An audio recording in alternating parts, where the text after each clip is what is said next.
SBN college of education की online class में आपका स्वागत है। आज हम पढ़ेंगे प्रारंभिक शिक्षा में नवीन प्रयास। नवीन प्रयास क्या है प्रारंभिक शिक्षा में? वो नवीन प्रयास ये है कि हमारे भारतीय संविधान सभा में अनुच्छेद व सूचियों का उल्लेख करेंगे, क्योंकि भारतीय संविधान सभा में अनुच्छेद 51 क में ये सूचित किया गया था, प्रारंभ में ये किया गया था कि शिक्षा है वो भारत में संविधान में ये लिखा गया था कि अनुच्छेद 51 के तहत शिक्षा क्या होगी? निःशुल्क होगी, निःशुल्क व अनिवार्य है, अनिवार्य। लेकिन निःशुल्क और अनिवार्य है, इसके मध्य ये था कि इसमें नीति निर्देशक सिद्धांत समायोजित थे। और उस समायोजित नीति निर्देशक सिद्धांत में था कि प्रत्येक नागरिक को निःशुल्क और अनिवार्य शिक्षा होगी, लेकिन वो क्या था? उसका कर्तव्य था। क्या था? उसका कर्तव्य था, और कर्तव्य के आधार पर उसको शिक्षा दी जाती थी। लेकिन समस्या ये है कि प्रारंभिक जो शिक्षा है हमारी, ये जो प्रारंभिक शिक्षा है, ये किसी भी देश की एक आधारभूत है। यानी इसके बगैर, बुनियादी शिक्षा के बगैर हम क्या नहीं कर सकते? बुनियादी शिक्षा के बगैर हम किसी भी राष्ट्र की नींव नहीं रख सकते। अगर किसी को मकान बनाना हो तो उसका बेस स्टेट क्या होना चाहिए? अच्छा होना चाहिए, सुदृढ़ होना चाहिए, तभी वो क्या कर सकता है? विकास कर सकता है। तो प्रारंभिक शिक्षा भी हमारी कैसी होनी चाहिए? अच्छी होनी चाहिए। क्योंकि अगर हम प्रारंभिक स्तर पर बच्चों का अध्ययन करवाएंगे, क्योंकि हम सबको क्या बनना है? टीचर बनना है। क्या बनना है? टीचर बनना है। और टीचर बनने के लिए हमें प्रारंभिक टीचर के लिए DELED करनी है। DELED में क्या किया गया कि प्रारंभिक शिक्षा यानी 1 से 5 के बच्चों का हमें अध्ययन करवाना है, और उस अध्ययन में हमें उन बच्चों की नींव रखनी है जो प्रारंभिक समय से अपनी शिक्षा ग्रहण करेंगे। और प्रारंभिक क्षेत्र से अपनी शिक्षा ग्रहण करेंगे, तो उसके लिए सरकार ने तो जो नियम लगाए हैं, नवीन एक प्रयास किया गया है। उस प्रयास में हमारे यहाँ संविधान सभा में निश्चित किया गया था, अनुच्छेद 51 क में निश्चित किया गया था कि बच्चों को निःशुल्क और अनिवार्य शिक्षा दी जाए। लेकिन उसमें कोई ये अधिकार नहीं था कि अगर शिक्षा नहीं ले रहा है बच्चा, या बच्चा का एडमिशन प्रवेश नहीं करवाया जा रहा है, तो बच्चा क्या करे? यानी उस पर केस दायर हो या नहीं हो। लेकिन उस समय केस दायर नहीं होता था। यानी शिक्षा तो निःशुल्क दी जाए और अनिवार्य भी दी जाए, लेकिन ये केवल क्या था? कर्तव्य था, एक अधिकार नहीं था। क्या नहीं था? अधिकार नहीं था। जब क्या किया गया? अधिकार कब आया? 1976 के बाद संविधान संशोधन हुआ 1976, उसमें ये निश्चित अधिकार दिया गया। ये अधिकार दिया गया जो किसके अंतर्गत दिया गया? 21 अनुच्छेद आर्टिकल 21 के तहत दिया गया कि शिक्षा का अधिकार क्या होना चाहिए? निःशुल्क और अनिवार्य होना चाहिए। क्योंकि प्राचीन समय में शिक्षा तो दी जाती थी प्रारंभिक समय में, लेकिन प्रारंभिक समय में जो शिक्षा दी जाती थी वो निःशुल्क और अनिवार्य भी होती थी, लेकिन उस पर केस दायर नहीं हो सकता। जैसे हमारे यहाँ चुनावी मुद्दे होते हैं, चुनाव के समय नेता लोग कई प्रकार के सड़क के लिए, बिजली के लिए कई मुक्त कार्य निश्चित करते हैं, लेकिन वो कार्य करते नहीं हैं। और जब वो कार्य करते नहीं है, इसका मतलब यह है कि उस पर कोई केस दायर नहीं होता। केस दायर क्यों नहीं होता? क्योंकि यह कोई संविधान में निश्चित नहीं है कि वो उसका अधिकार है, या उसको अधिकार दे रखा है कि वो कार्य उसको करना ही है। वही बात कहाँ आती है? यहाँ आती है, क्योंकि कर्तव्यनिष्ठ है। जिस प्रकार अगर हम बात करें कि एक परिवार है, उस परिवार का एक मुखिया है, यानी उसका पिता है, और पिता अपने बेटे का कर्तव्य है कि पिता का क्या करे? बुढ़ापे में सहारा बने, उसकी सेवा करे। लेकिन अगर वो सेवा नहीं करता है तो उस पर केस दायर नहीं हो सकता, केस दायर नहीं हो सकता। लेकिन अगर पिता उसको बेदखल करता है तो बेटा उस पर क्या कर देता है, केस दायर कर देता है। वो क्या है, उसका अधिकार, वो क्या है, उसका अधिकार, और ये क्या है, उसका कर्तव्य। इसलिए प्राचीन समय में प्रारंभिक शिक्षा जो थी, निःशुल्क और अनिवार्य जो शिक्षा थी, वो प्राचीन समय में कैसी स्थिति में थी, वो स्थिति ये थी कि प्राचीन समय में शिक्षा केवल कर्तव्यनिष्ठ थी, अधिकारनिष्ठ नहीं थी। इसलिए 1976 के बाद उसको आर्टिकल अनुच्छेद 21 के तहत ये निश्चित किया गया कि इसके लिए शिक्षा क्या होनी चाहिए, निःशुल्क होनी चाहिए। इसको राज्य सूची से हटाकर, कौन सी सूची से, राज्य सूची से हटाकर इसको समवर्ती सूची में शामिल किया गया। कौन सी सूची में शामिल किया गया, समवर्ती सूची में, यानी राज्य सूची को बंद, और कौन सी सूची, समवर्ती सूची। राज्य सूची में क्या होता है कि राज्य ही क्या करता है, किसी भी कानूनी तौर पर या किसी भी कार्य निश्चित करता है तो वो कानून बनाता है, तो राज्य को ही अधिकार होता है। लेकिन समवर्ती सूची में केंद्र को भी होता है और किसको होता है, और राज्य को भी होता है। दोनों को अधिकार है कि वो किसी भी शिक्षा नीति को अपनी दोनों तरफ से कार्य संचालित करे, क्योंकि इसमें आंकड़ा दे रखा है 75 और 25 का, यानी 75% केंद्र सरकार की होती है और 25% राज्य सरकार की होती है, ये निश्चित किया गया। इसके तहत एक कार्य संचालित किया गया, और वो कार्य संचालित क्या किया गया कि नवीन प्रयास के तहत सरकार ने निश्चित किया गया कि जो बच्चे हैं वो बच्चे पढ़ नहीं रहे हैं, तो इस स्थिति में उन्होंने निश्चित किया कि हम बच्चों को निःशुल्क शिक्षा दें। इसके तहत निःशुल्क बाल अधिकार, निःशुल्क बाल शिक्षा अधिकार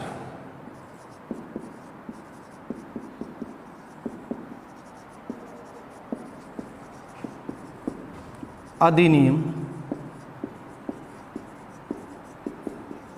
2009 21 के तहत निर्धारित किया गया कि बालक को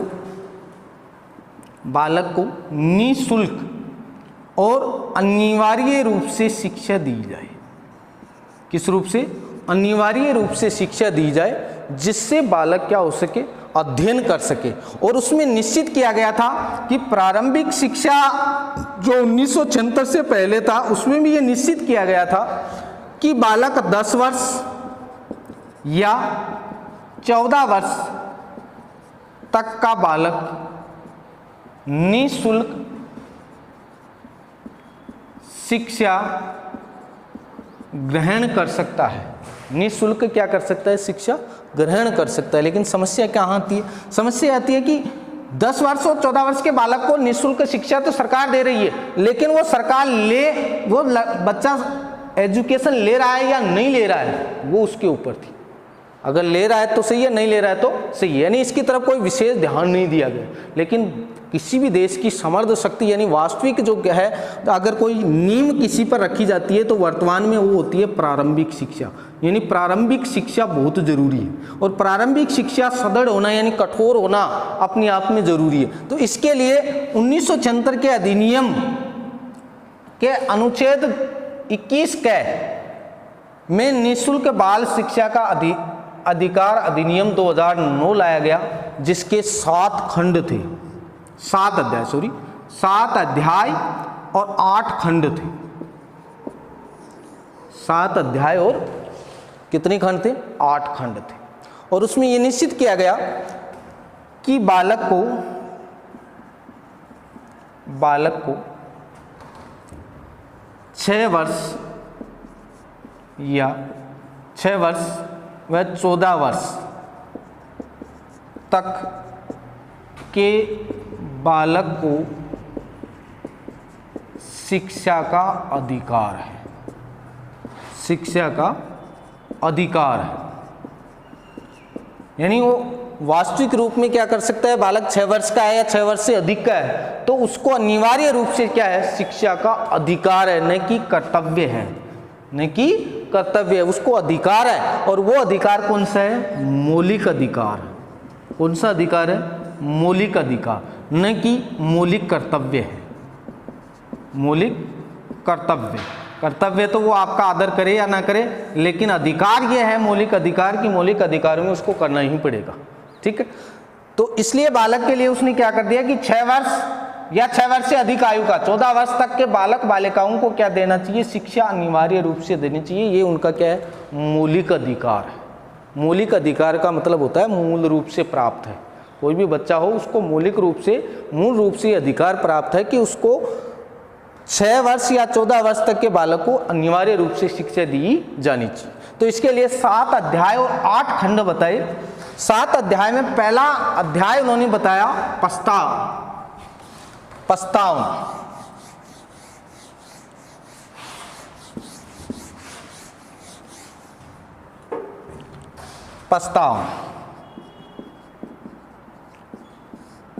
इसमें बताया कि प्रस्तावित का मतलब है, प्रस्तावना का मतलब है कोई भी विद्यालय सरकारी,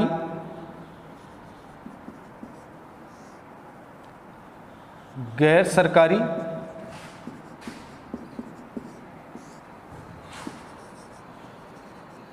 अनुदानित,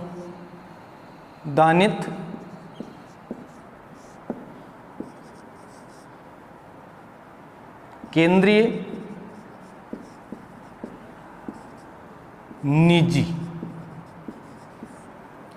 यानी सरकारी हो गैर सरकारी हो, कोई भी विद्यालय है उसमें बच्चे को प्रवेश दिया जाएगा। क्या दिया जाएगा? प्रवेश दिया जाएगा, चाहे सरकारी हो चाहे गैर सरकारी हो। अनुदानित हो, चाहे कोई विद्यालय अनुदानित हो, जैसे मदरसा है, इस प्रकार की विद्यालय हो, ठीक है, उसमें भी उसको अनुदानित विद्यालय में प्रवेश दिया जाएगा। केंद्रीय विद्यालय पर भी लागू है, ठीक है, और निजी शिक्षण संस्थान यानी निजी विद्यालयों में भी प्रवेश दिया जाएगा। ये इसका था पहला अध्याय। दूसरा अध्याय बताते हैं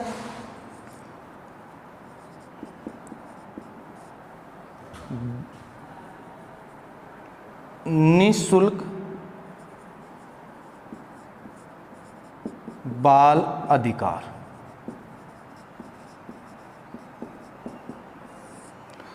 यानी बच्चे को निःशुल्क बाल अधिकार प्राप्त है, यानी निःशुल्क शिक्षा का अधिकार प्राप्त है।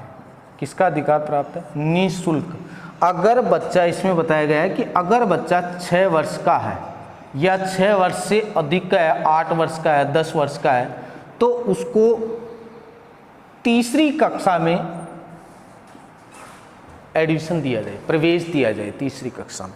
ये उसका अधिकार है, क्योंकि बच्चा ये नहीं है कि 8-10 वर्ष का है तो 8-10 वर्ष के बच्चे को आप फर्स्ट क्लास में बैठाए, उसको तीसरी कक्षा में बैठाए और तीसरी कक्षा के योग्य बनाए उसको। अध्यापक क्या बनाए? तीसरी कक्षा के योग्य बनाए उसको, ठीक है। ये अध्यापक का कर्तव्य है कि उसको तीसरी कक्षा के योग्य बनाए, ठीक है। और उसको 14 वर्ष, यानी बच्चा जब तक पढ़े, जब तक बच्चा पढ़ना चाहे उसको पढ़ाते रहना चाहिए, ठीक है। चाहे वो एक कक्षा में 5 बार फेल हो जाए, फिर भी उसको क्या है, आपको पढ़ाना चाहिए, बच्चा 20 वर्ष का हो जाए। शिक्षा के अधिकार से उसको वंचित नहीं किया जा सकता। ये अधिकार है, मुख्य अधिकार है ये, क्योंकि निःशुल्क बाल शिक्षा का अधिकार है वो किसमें है? 21 का आर्टिकल, अनुच्छेद 21 का में ये अधिकार है कि बच्चे को निःशुल्क शिक्षा दी जाए। क्या दी जाए? निःशुल्क। यानी बच्चा 6 वर्ष का है, अगर वो 10 वर्ष का है तो 10 वर्ष के बच्चे को हम फर्स्ट क्लास में नहीं बैठा सकते, लेकिन तीसरी में बैठा सकते, और तीसरी के योग्य उसको तैयारी करनी चाहिए, तैयारी करवानी चाहिए। ये किस अधिकार किसमें है? ये अध्यापकों को, अध्यापकों को उसको मेहनत करवा के उसको तीसरी के योग्य बनाना चाहिए, ठीक है। तीसरी बात है कि उसको प्रवेश के लिए कहीं भी मना नहीं कर सकते। प्रवेश के लिए किसी प्रकार का कोई सेमेस्टर लागू नहीं किया जाए, किसी प्रकार का कोई यानी एक प्रकार की दान राशि भी नहीं ली जा सकती है, क्योंकि आपको पता है अगर दान राशि भी लेते हैं हम, बच्चे से दान राशि भी लेते हैं, तो एक दान राशि की रिपोर्ट पर अगर बच्चा FR करता है या केस करता है तो उसको 25,000 रुपये देने पड़ते हैं, और दूसरी बार गलती करता है तो 50,000 रुपये उस संस्था को देने पड़ते हैं, ठीक है। अगर फर्स्ट बार गलती करता है तो 25,000 रुपये, और सेकेंड बार भी गलती करता है तो 50,000 रुपये। ये बच्चे के प्रवेश के आधार पर है, क्योंकि बच्चे का प्रवेश क्या होना चाहिए, निःशुल्क होना चाहिए, उस पर किसी प्रकार का पैसा लागू नहीं है। ठीक है। ये निःशुल्क शिक्षा का बाल अधिकार किसको प्राप्त है, संविधान के अनुच्छेद 21 के में ये अधिकार दिया गया है, बच्चे को मौलिक अधिकार है कि वो शिक्षा ग्रहण कर सकता है। ठीक है। इसके साथ साथ ही बाल संरक्षण अधिनियम,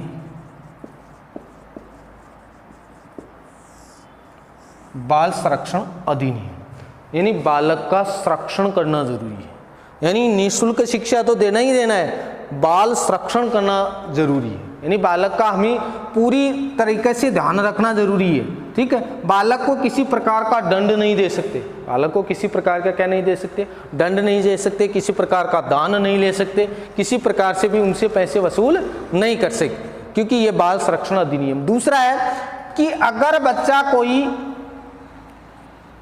मजदूरी करता है, मजदूरी कोई बच्चा करता है, 14 वर्ष से कम बालक बालिकाएं अगर कोई मजदूरी करता है तो उसका संरक्षण का अधिकार है कि 14 वर्ष से कम बालक को हम मजदूरी के लिए इंगित नहीं कर सकते। किसी भी, मान लो अगर कोई बच्चा 14 वर्ष से है, वो भिखारी है, ठीक है, तो उसके अगर उसको भिखारी के लिए किसी ने प्रमोट किया है, यानी उसके परिवार ने किया है, तो परिवार के मुखिया को भी क्या किया जा सकता है, दंडित किया जा सकता है। यानी 14 वर्ष के बालक बालिकाओं को हम किसी प्रकार से क्या नहीं कर सकते, मजदूरी नहीं करवा सकते। ठीक है। तो ये क्या है, संरक्षण प्राप्त है अधिनियम के तहत, 2005 के तहत ये बच्चे को एजुकेशन में संरक्षण प्राप्त है कि हम किसी प्रकार की मजदूरी नहीं करवा सकते 14, क्योंकि ये अधिकार किसको है, बालक को अधिकार है कि 14 वर्ष का जब बालक है तो उससे हम क्या करवाए, शिक्षण ग्रहण करवाए, शिक्षा का कार्य करवाए। क्योंकि आपको पता है भारत के अंदर आज भी बहुत से ऐसे गांव हैं, बहुत से ऐसे क्षेत्र हैं जहां शिक्षा बहुत कमज़ोर है। यानी हम सरकार इतना कुछ प्रारंभ कार्य, यानी केंद्र सरकार और राज्य सरकार संरक्षण देते हुए भी, निःशुल्क शिक्षा करते हुए भी हमारे यहाँ 20 लाख बालक बालिकाएं आज भी विद्यालय नहीं जा रहे हैं, विद्यालय नहीं जा रहे हैं। इसका कारण क्या है, कारण ये कि सरकार की जो पॉलिसी है, उस सरकार की पॉलिसी के आधार पर वो कार्य संचालित नहीं करना चाहते। ठीक है। इसलिए बालकों के लिए संरक्षण अधिनियम लागू किया गया कि जिससे कि बच्चे, परिवार के प्रत्येक बच्चों को क्या मिल सके, शिक्षा मिल सके और अनिवार्य रूप से वो कार्य संचालित कर सके। इसी के आधार पर उसके बाद बनाया गया बाल संरक्षण अधिनियम, संस्था कार्य, यानी सरकार के द्वारा ऐसे शिक्षण संस्थान बनाए जिससे कि योग्य अध्यापकों की क्या हो, योग्य अध्यापकों को प्रशिक्षण दिया जा सके और वो प्रशिक्षित अध्यापक इन बालकों को प्रारंभिक रूप से अध्ययन करवा सके। तो इस प्रकार के कार्य मुख्य आधार पर ये बिंदु निश्चित किए गए कि बालक को हम सरकारी में पढ़ाए, प्राइवेट में पढ़ाए, केंद्रीय में पढ़ाए, निजी में पढ़ाए, लेकिन वो एजुकेशन कैसा होना चाहिए, निःशुल्क होना चाहिए। कैसा होना चाहिए, निःशुल्क होना चाहिए। ये बालक का संरक्षण अधिनियम है, यानी बालक का निःशुल्क शिक्षा का बाल अधिकार प्राप्त है, जो 2009 में दिया गया। ठीक है। जिसको लागू किया गया 4 अगस्त को। कब किया गया, 4 अगस्त को इसको प्रारंभ किया गया। ठीक है। क्योंकि नीति निर्देशक तत्वों में से, नीति निर्देशक तत्वों को में से सरकार ने इस प्रारंभिक शिक्षा में एक नवीन प्रयास किया था। वो नवीन प्रयास क्या किया था, निःशुल्क शिक्षा, निःशुल्क और अनिवार्य शिक्षा। वो निःशुल्क और अनिवार्य शिक्षा क्यों दी गई थी, वो निःशुल्क और अनिवार्य शिक्षा इसलिए दी गई थी कि ये प्रारंभिक समय में क्या था, 1976 से पहले क्या था, एक कर्तव्य था। क्या था, एक कर्तव्य था। लेकिन 1976 के बाद 1986वां संविधान संशोधन में इसमें संशोधन करके शिक्षा क्या कर दी, निःशुल्क शिक्षा प्रारंभ कर दी। और निःशुल्क शिक्षा से बालक का संरक्षण भी मिला, बालक को एजुकेशन भी प्राप्त हुई और बालक को कई इस प्रकार से संरक्षण मिला जिससे लोगों की प्रति जागरूकता बढ़ी और देश को एक नया आयामी और नया एक कार्य क्षेत्र मिला और उस कार्य क्षेत्र के आधार पर कार्य संचालित किया गया। और उस संचालित कार्य से ये निश्चित किया गया कि जो निःशुल्क अनिवार्य शिक्षा का अधिकार है,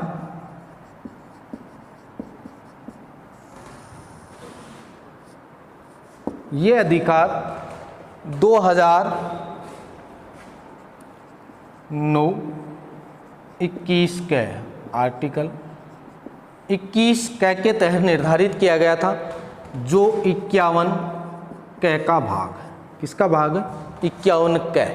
51 कै से जब इसमें संशोधन किया गया 86वां संविधान संशोधन के आधार पर 1976 में जब इसको संशोधित किया गया, तब निःशुल्क शिक्षा दी जाए, अनिवार्य शिक्षा दी जाए और वो भी किसके आधार पर, संरक्षण के आधार पर। किसके आधार पर, संरक्षण के आधार पर, जिसका अधिकार किसमें, किस सूची में जोड़ा गया था, समवर्ती सूची में। कौन सी सूची में, समवर्ती सूची में निश्चित किया गया था। तो राज्य की सूची के अलग था, क्योंकि समवर्ती सूची में क्या था, राज्य भी का अधिकार ले सकता है और केंद्र भी ले सकता है। इसी के तहत सरकार ने निःशुल्क और अनिवार्य शिक्षा लागू की, जिसके अंतर्गत सेंट्रल गवर्नमेंट का 75% और राज्य सरकार का 25% निर्धारित है, जिसमें योग्यताधारी शिक्षक हो, ठीक है, प्रत्येक। और इस दूसरी बात उसमें अध्याय में ये भी निश्चित की गई थी कि जो भी विद्यालय है उस वो विद्यालय की सुविधा सरकार के द्वारा निश्चित की जाए। सरकार के द्वारा क्या की जाए, निश्चित की जाए। यानी आप कोई भी विद्यालय है, अगर उस विद्यालय में अगर ये गांव और उस गांव के पास विद्यालय नहीं है, तो ये सरकार की जिम्मेदारी है कि गांव के आसपास प्रारंभिक विद्यालय खोली जाए। ये सरकार और संस्था की जिम्मेदारी है।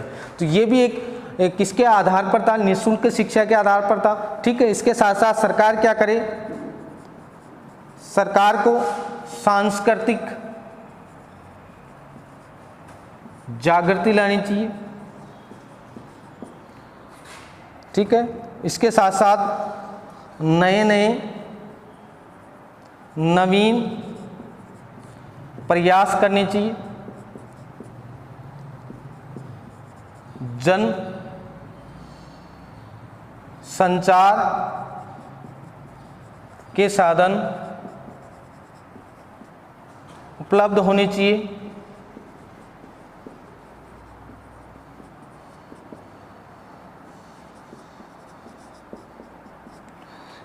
ये निश्चित होने चाहिए। इसके साथ साथ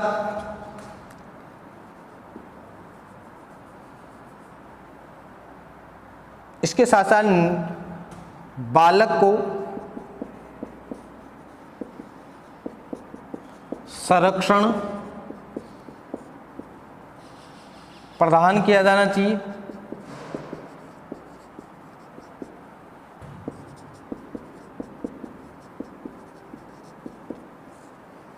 ठीक, तो इस प्रकार की अगर स्थिति हो सकती है तो निःशुल्क और अनिवार्य शिक्षा का अधिकार क्या हो सकता है, निश्चित हो सकता है। ठीक है, अगर मान लो विद्यालय में सुविधाएं नहीं है तो बालक अध्ययन नहीं कर सकता। दूसरी बात है कि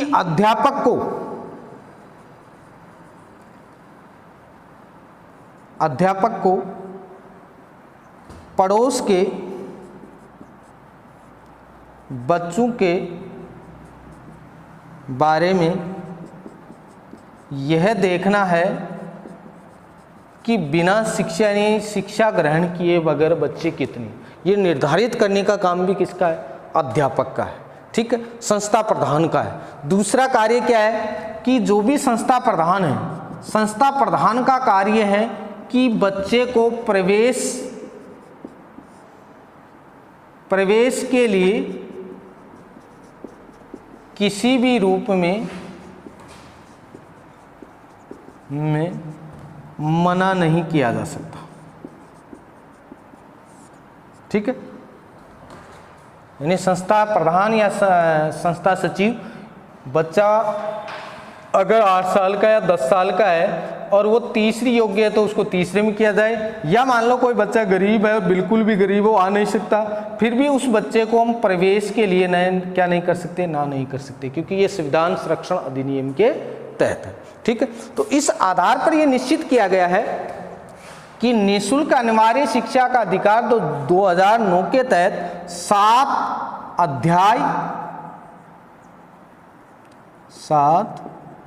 अध्याय और 8 खंड निर्धारित किए गए हैं, ठीक है, जिसमें प्रारंभिक शिक्षा के लिए कई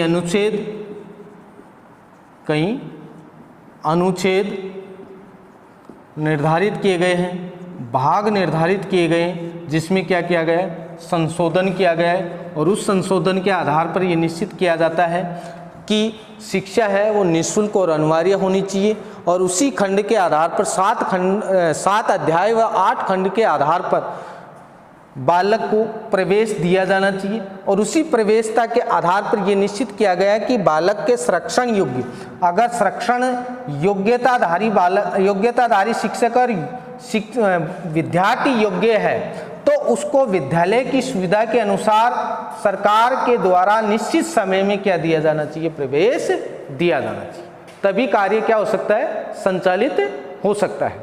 तो इस आधार पर हम कह सकते हैं कि निःशुल्क शिक्षा का अधिकार 1976 के प्रारंभिक समय में जो शिक्षा का अधिकार था, वो शिक्षा का अधिकार था कि बालक निःशुल्क तो है, निःशुल्क है, शिक्षा ले सकता है निःशुल्क, ठीक है, और अनिवार्य रूप से भी है, अनिवार्य रूप से भी शिक्षा ग्रहण कर सकता है। लेकिन प्रारंभिक समय में यह अधिकार नहीं था। क्या नहीं था? अधिकार, केवल क्या था, उसका कर्तव्य था। उसका क्या था? कर्तव्य। अगर शिक्षा ले सकता है तो जरूरी है तो ले, वरना जरूरी नहीं है तो नहीं ले सकता। क्यों?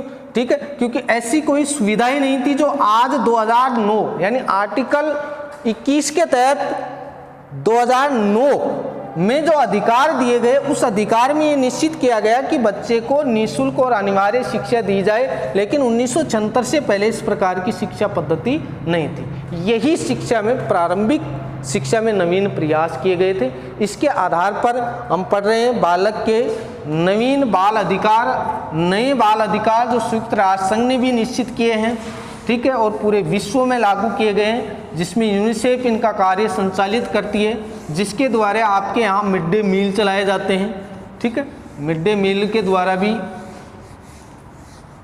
संचालित किया जाता है। इसमें यह निश्चित किया गया प्रारंभिक शिक्षा में कि दोपहर का भोजन, दोपहर का क्या दिया जाए? भोजन दिया जाए। दोपहर का भोजन क्यों निर्धारित किया गया? कि बच्चा जब आता है तो 2 घंटे या 4 घंटे जब रुकता है तो बच्चे का कुपोषण ग्रसित होता है। क्या रहता है? कुपोषण ग्रसित होता है। इसलिए सरकार ने दोपहर के भोजन को निश्चित किया गया कि बच्चा जब स्वस्थ नहीं रहेगा, कुपोषण ग्रसित नहीं रहेगा, तो ही क्या कर सकता है? शिक्षा ग्रहण कर सकता है। इसलिए मिड डे मील का प्रारंभ किया गया। और इसी के आधार पर निश्चित किया गया कि बच्चा जब LKG या आंगनबाड़ी में बच्चा जब अध्ययन कर रहा है, और उस अध्ययन के आधार पर अगर उसको निश्चित किया जाए कि वो दूसरी विद्यालय में प्रवेश चाहता है, तो भी उसे प्रवेश के लिए नहीं रोका जाएगा। ठीक है, ये भी निःशुल्क यानी शिक्षा के निःशुल्क अधिकार में आता है कि अगर बच्चा आंगनवाड़ी में है या एलकेजी में है और इस स्कूल को ड्रॉप करके दूसरी स्कूल में भी जाना चाहता है तो विद्यालय प्रवेश के लिए क्या नहीं कर सकती, मना नहीं कर सकती, क्योंकि वो दूसरी विद्यालय में भी प्रवेश ले सकता है। ये उसकी संपूर्ण जिम्मेदारी उसकी हो। ठीक है, तो ये सरकार ने प्रारंभिक शिक्षा में ये प्रयास क्यों किए गए हैं कि प्रत्येक बच्चे को, ये प्रयास क्यों किए गए हैं, क्योंकि हमारे संविधान में ये निश्चित किया गया है, संविधान में ये निश्चित किया गया है कि प्रत्येक बालक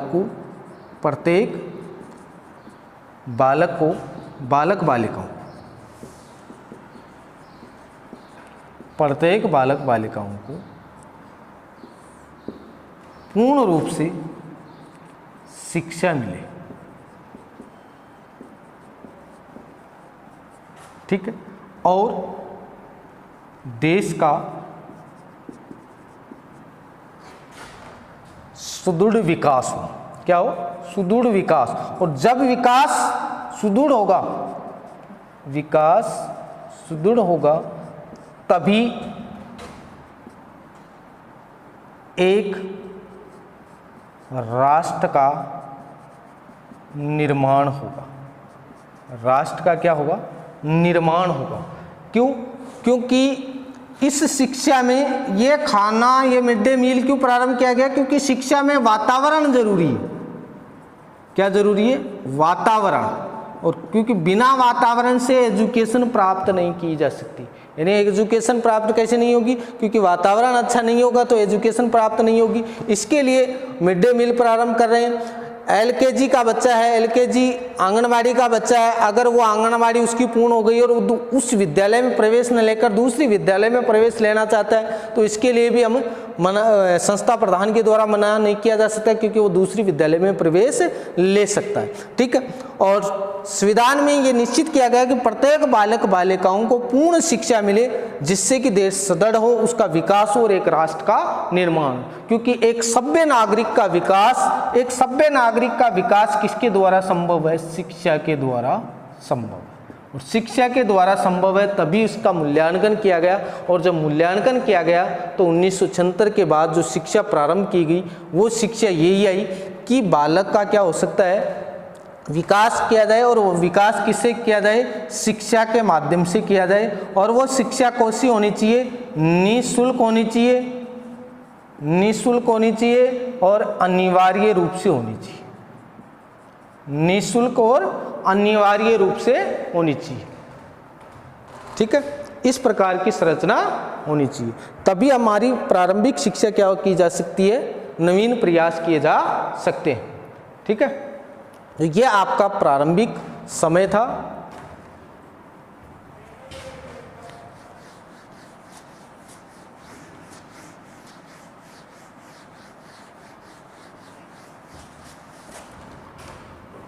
अब इसी में और पढ़ लेते हैं। बालक का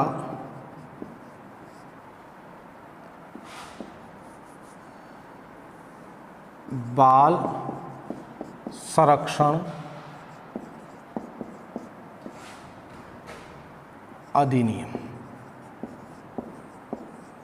जो प्रारंभ में थोड़ा बहुत आपको बताया भी है। बाल संरक्षण अधिनियम जो अध्याय 2009 का अध्याय है, इसमें एजुकेशन दी जाती है, लेकिन वो एजुकेशन कैसी होनी चाहिए? दंड रहित होनी चाहिए। दंड रहित होनी चाहिए। दंड रहित का मतलब बच्चे को इस प्रकार निश्चित किया जाए, मनोवैज्ञानिक, संयोजक और संवेगात्मक और विचारात्मक रूप से ऐसा निश्चित किया जाए कि बच्चा को जो पढ़ाया जाए वो उसको याद हो।